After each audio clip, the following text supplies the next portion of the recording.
ಉಡುಪಿಯಲ್ಲಿ ಜಯ ಕರ್ನಾಟಕ ಸಂಘಟನೆಯ ನೂತನ ಕೇಂದ್ರ ಕಚೇರಿ ಉದ್ಘಾಟನೆಗೊಂಡಿದೆ.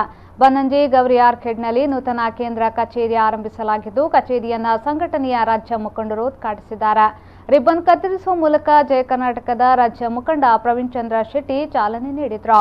ದೀಪ ಬೆಳಗಿಸುವ ಮೂಲಕ ರಾಜ್ಯಾಧ್ಯಕ್ಷ ಎಚ್ಎನ್ ದೀಪಕ್ ಕಚೇರಿಯನ್ನು ಅಧಿಕೃತವಾಗಿ ಉದ್ಘಾಟಿಸಿದರು. ಈ ಸಂದರ್ಭ ಮಾತನಾಡಿದ ರಾಜ್ಯಾಧ್ಯಕ್ಷರು, 40 ಲಕ್ಷ ಸದಸ್ಯರನ್ನ ಹೊಂದಿದ ರಾಜ್ಯದ ಅತಿ ದೊಡ್ಡ ಸಂಘಟನೆ ಅಂದರೆ ಜಯ ಕರ್ನಾಟಕ ಸಂಘಟನೆ.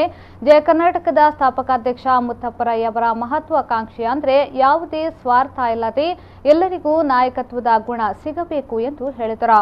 ಜಯ ಕರ್ನಾಟಕ ಸಂಘಟನೆ ಇಡೀ ರಾಜ್ಯದಲ್ಲಿ ಸುಮಾರು 40 ಲಕ್ಷ ಜನರನ್ನ ಸದಸ್ಯರನ್ನ ಹೊಂದಿರತಕ್ಕಂಥ ರಾಜ್ಯದ ಅತಿ ದೊಡ್ಡ ಸಂಘಟನೆ ಅಂತ ಈ ಸಂದರ್ಭದಲ್ಲಿ ನಾನು ಹೇಳಿಕೆ ಬಯಸ್ತೇನೆ. ಸಂದರ್ಭದಲ್ಲಿ ಕಚೇರಿಯನ್ನ ಉಡುಪಿ ಜಿಲ್ಲೆಯಲ್ಲಿ ಪ್ರಮುಖವಾದ ಒಂದು ಕೇಂದ್ರ ಸ್ಥಳದಲ್ಲಿ ಪ್ರಾರಂಭ ಮಾಡಿದ್ದೀರಾ. ನಿಮ್ಮೆಲ್ಲರಿಗೂ ಯಾಕೆಂದ್ರೆ ಒಂದು ಕಚೇರಿ ತುಂಬಾ ಅವಶ್ಯಕತೆ ಇರುತ್ತೆ. ನಮ್ಮ ಪದಾಧಿಕಾರಿಗಳಿಗೆ ಹೋರಾಟಗಳಲ್ಲಿ ರೂಪುರೇಷೆಗಳನ್ನ ಮಾಡಬೇಕಾದಿರ್ಬೋದು, ನಾವು ಏನು ಸಭೆಗಳನ್ನ ಮಾಡಲಿಕ್ಕೆ ಇರ್ಬೋದು, ಅನೇಕ ವಿಚಾರಗಳಲ್ಲಿ ನಮಗೆ ಕಚೇರಿ ತುಂಬಾ ಅವಶ್ಯಕತೆ ಇದೆ. ಅಂತ ಸಂದರ್ಭದಲ್ಲಿ ಈ ಒಂದು ಇಷ್ಟು ದೊಡ್ಡ ಮಟ್ಟದ ಒಂದು ಕಚೇರಿಯನ್ನ ಮಾಡಿಕೊಂಡು ಇಲ್ಲಿ ಕಾರ್ಯವನ್ನ ನೀವು ಪ್ರಾರಂಭ ಮಾಡ್ತಾ ಇದ್ದೀರಾ, ನಿಜಕ್ಕೂ ತುಂಬಾ ಸಂತೋಷ ಆಗುತ್ತೆ. ಇನ್ನು ಜಿಲ್ಲಾಧ್ಯಕ್ಷ ಕೆ ರಮೇಶ್ ಶೆಟ್ಟಿ ಮಾತನಾಡಿ, ಬೈಂದೂರಿನಲ್ಲಿ ಜಯ ಕರ್ನಾಟಕ ಸಂಘಟನೆ ಬಲಿಷ್ಠಗೊಳ್ಳುತ್ತಿದೆ. ಮನೆ ಮನೆಯಲ್ಲಿ ಜಯ ಕರ್ನಾಟಕದ ಸಂಘಟನೆ ಸ್ಥಾಪನೆಯಾಗಬೇಕು ಎಂಬುದು ನನ್ನ ಗುರಿಯಾಗಿದೆ. ಈ ನಿಟ್ಟಿನಲ್ಲಿ ಪ್ರಯತ್ನಿಸುತ್ತಿದ್ದು, ಈ ಕಚೇರಿ ಆರಂಭಕ್ಕೆ ಯಾರ ಹತ್ರವೂ ಹಣ ಕೇಳಿಲ್ಲ. ಆದ್ದರಿಂದ ಯಾರಿಗೂ ಬಗ್ಗುವ ಅವಶ್ಯಕತೆ ಇಲ್ಲ. ಭ್ರಷ್ಟಾಚಾರಿಗಳ ವಿರುದ್ಧ, ಅನ್ಯಾಯದ ವಿರುದ್ಧ ನಮ್ಮ ಸಂಘಟನೆ ಜಿಲ್ಲೆಯಲ್ಲಿ ಹೋರಾಟ ನಡೆಸಲಿದೆ ಎಂದರು.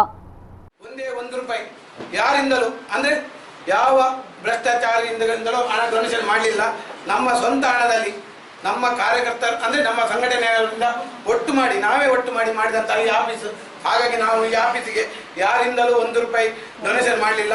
ಆದ ಕಾರಣ ಯಾರಿಗೂ ನಾವು ಜಗ್ಗುವಂತ ಅವರಿಗೆ ಯಾವುದೇ ಅವರ ರಾಜಕೀಯಕ್ಕೆ ಆಗಲಿ ಅವರ ಯಾವುದೇ ಭ್ರಷ್ಟಾಚಾರ ಮಾಡಲಿ ಅದಕ್ಕೆ ನಾವು ಯಾವುದಕ್ಕೂ ನಾವು ಅವರಿಗೆ ತಲೆ ತಗ್ಗಿಸುವಂತ ಕೆಲಸವನ್ನು ನಾವು ಇವರಿಗೆ ಮಾಡಲಿಲ್ಲ, ಮುಂದೆ ಮಾಡುದಿಲ್ಲ ಅಂತೇಳಿ ನಾನು ಈ ಸಂದರ್ಭದಲ್ಲಿ ಹೇಳ್ತೇನೆ. ಹಾಗಾಗಿ ನಾನು ಯಾವುದೇ ಭ್ರಷ್ಟಾಚಾರ ಯಾವುದೇ ಅನ್ಯಾಯದ ವಿರುದ್ಧ ನಾವು ಹೋರಾಡಲಿಕ್ಕೆ ನಮ್ಮ ಜಯಕಾರ್ಡ್ ಸಂಘಟನೆ ಬದ್ಧವಾಗಿದೆ. ಮಹಿಳಾ ಘಟಕದ ಅಧ್ಯಕ್ಷೆಯಾಗಿ ಜರ್ಷಿ ಆಯ್ಕೆಯಾಗಿದ್ದು, ಇತರ ಪದಾಧಿಕಾರಿಗಳಿಗೆ ಶಾಲು ಹೊದಿಸಿ ಅಧಿಕೃತವಾಗಿ ಆಯ್ಕೆ ಮಾಡಲಾಯಿತು. ಸಮಾರಂಭದಲ್ಲಿ ಸತೀಶ್ ಪೂಜಾರಿ, ಅಣ್ಣಪ್ಪ ಕುಲಾಲ್, ಡಾಕ್ಟರ್ ಸುದೀಪ್, ಸುಧಾಕರ್ ರಾವ್, ಸೋಮಶೇಖರ್, ರಮೇಶ್ ಶೆಟ್ಟಿ ಮುಂತಾದವರು ಉಪಸ್ಥಿತರಿದ್ದರು.